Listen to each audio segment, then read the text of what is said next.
मैं ये भी तस्लीम करता हूँ ज़मनी इलेक्शंस के दौरान मेरा तज्जिया गलत था। मेरा ख्याल था पाकिस्तान मुस्लिम लीग नून हल्कों की एक्सपर्ट है, ये जोड़ तोड़ को भी अच्छी तरह समझती है, लिहाजा ये 14-15 सीटें निकाल लेगी। लेकिन मेरा तखमीना गलत साबित हुआ और पाकिस्तान मुस्लिम लीग नून ने एड़ी चोटी का जोर लगाकर 4 और पीटीआई ने 15 सीटें हासिल की और यूं सियासी अपसेट हो गया। सीनियर सहाफ़ी और तज्जियाकार जावेद चौधरी के मुताबिक दुनिया में जीतने की 2000 वजूहात हो सकती हैं, लेकिन हारने की सिर्फ एक वजह होती है और वो है हार। और ज़मनी इलेक्शंस में पाकिस्तान मुस्लिम लीग नून हार गई, इमरान खान जीत गए और अब मियां नवाज शरीफ और इनकी पार्टी को अपनी हार मानकर इमरान खान को मुबारकबाद पेश करनी चाहिए। पंजाब असेंबली में अब सूरत हाल ये है कि पाकिस्तान तहरीक इंसाफ 178 सीटें, काफ लीग 10 सीटें और पाकिस्तान मुस्लिम लीग नून और इत्तेहादियों की 169 नशिस्तें। लिहाजा साफ नजर आ रहा है पाकिस्तान तहरीक इंसाफ हुकूमत बनाएगी और चौधरी परवेज इलाही इनके वजीर आला होंगे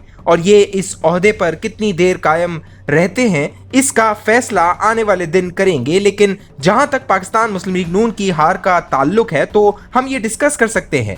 पाकिस्तान मुस्लिम लीग नून की शिकस्त की पहली वजह तैयारी के बगैर इक़्तिदार के समंदर में छलांग है। मियां नवाज शरीफ का ख्याल था अवाम इमरान खान को कुर्सी से घसीट कर उतार देंगे, लेकिन 4 साल गुजरने के बाद भी जब ये मरहला ना आया तो नून लीग परेशान हो गई और ये ट्रैप में आ गई। शरीफ बरादरान को तरीके से बताया गया था इमरान खान 100 से ज्यादा रिटायर्ड जज भर्ती कर रहे हैं और ये जज दिसंबर 2022 तक अपोजिशन की सारी क़यादत को जेलों में फेंक देंगे और डिस्क्वालीफाई भी कर देंगे। चुनाचा आपके पास ज्यादा वक्त नहीं है। ये भी हकीकत है कि एस्टेब्लिशमेंट ने मार्च 2021 में हफीज शेख और यूसुफ रजा गिलानी के इलेक्शन से पहले पीटीआई का साथ छोड़ दिया था। 3 मार्च को इलेक्शन हुआ, हफीज शेख हार गए और गिलानी साहब जीत गए। इस्टेब्लिशमेंट का ख्याल था इमरान खान अपनी शिकस्त को सीरियस लेंगे और अपने सियासी मामला दुरुस्त कर लेंगे, लेकिन वजीर आजम ने 6 मार्च को एतमाद का वोट लेने का ऐलान करके इस्टेब्लिशमेंट को परेशान कर दिया और ये 72 घंटे जाग कर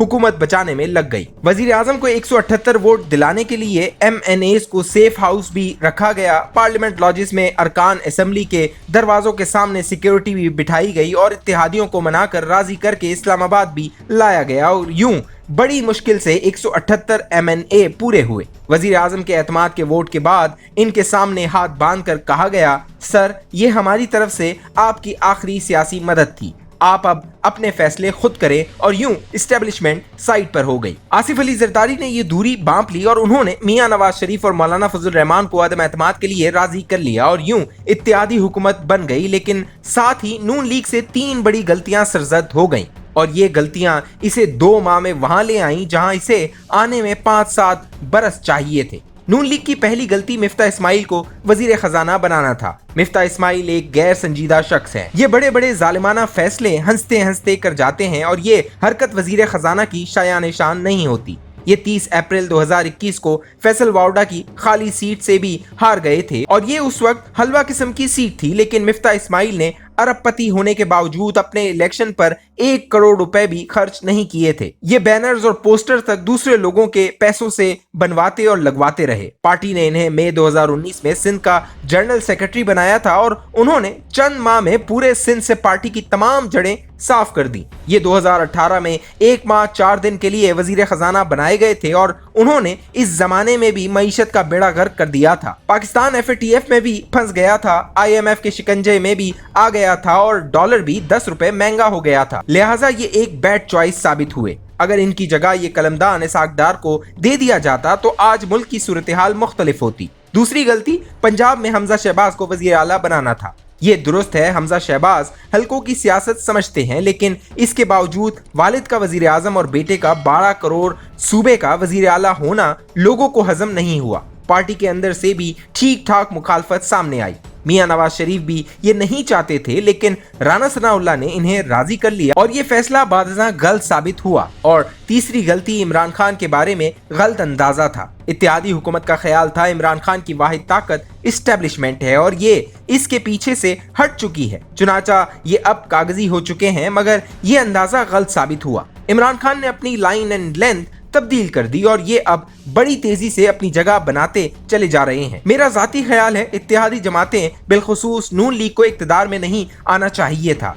इमरान खान ने जनरल बाजवा के जरिए अपोजिशन को 7 अप्रैल को अदम एतमाद वापस लेने और बदले में कौमी असेंबली तोड़ने की पेशकश की थी। आर्मी चीफ और DGISI ने इस्लामाबाद के मेस में अपोजिशन को 5.5 घंटे समझाया था, लेकिन खालिद मक्सी, शाहजेन बुगटी और MQM नहीं मानी थी। खालिद मक्सी ने जवाब दिया था, मैं बलूचिस्तान का बड़ा जमींदार हूँ, मैं लाखों एकड़ का मालिक हूँ, लेकिन इमरान खान ने मुझे कभी इज्जत नहीं दी, लिहाजा मैं इसकी कोई शर्त नहीं मानूंगा। शाहजेन बुगटी का कहना था, इमरान खान मेरा नाम तक नहीं जानते, जबकि MQM का कहना था, हमें कराची में अपना मैंडेट वापस लेने के लिए वक्त चाहिए, और यूं नून लीग हुकूमत बनाने पर मजबूर हो गई। मेरा ख्याल है ये अगर हुकूमत बनाते वक्त भी अकल से काम ले लेती और ये अगर शहबाज शरीफ की जगह एहसन इकबाल, शाहिद खाकान अब्बासी या ख्वाजा आसिफ को वजीर आजम बना देती तो शायद पार्टी की इज्जत बच जाती, लेकिन पार्टी ने अपने पोस्टर बॉय मियां शहबाज शरीफ को मैदान में उतार कर खुद को सियासी लिहाज से बरहना कर लिया, और ये साबित हो गया मियां शहबाज शरीफ सूबे की हद तक तो ठीक थे, मगर पूरा मुल्क चलाना इनके बस की बात नहीं, और ऊपर से पंजाब हमजा शहबाज के हवाले कर दिया गया, और यूं इस तासुर पर मोहर लग गई, शरीफ फैमिली सारी फसल अपने घर तक रखना चाहती है। ये छिलके भी किसी के साथ शेयर नहीं करते, ताहम मैं यहाँ मियां नवाज शरीफ को एक क्रेडिट दूंगा। ये इक्तदार मियां शहबाज शरीफ की वजारत उज़्मा हमजा शहबाज को वजीर आला बनाने और वोट को इज्जत दो के नारे से पीछे हटने के लिए तैयार नहीं थे, लेकिन पार्टी ने इन्हें बांध कर मरवा दिया। मियां शहबाज शरीफ ने डील की और मलिक अहमद खान और अता तारर ने इस डील को हतमी शक्ल दी, और यूं आज पार्टी न रही। हम अब आते हैं सियासी मुस्तकबिल की तरफ। मेरा ख्याल है फ्रेश मैंडेट के अलावा अब कोई ऑप्शन नहीं बचा। ये हुकूमत जितनी देर चलती रहेगी, मुल्क इतना ही सियासी, सिफारती और माशी गिरदाब में फंसता चला जाएगा, और इसे इस गिरदाब से निकालने के लिए जल्द या बदेर मार्शल लॉ लगाना पड़ जाएगा, या फिर जुडिशियल कू करना पड़ेगा। बजूरत दीगर ये संभल नहीं सकेगा, और अगर एक बार मार्शल लॉ लग गया तो फिर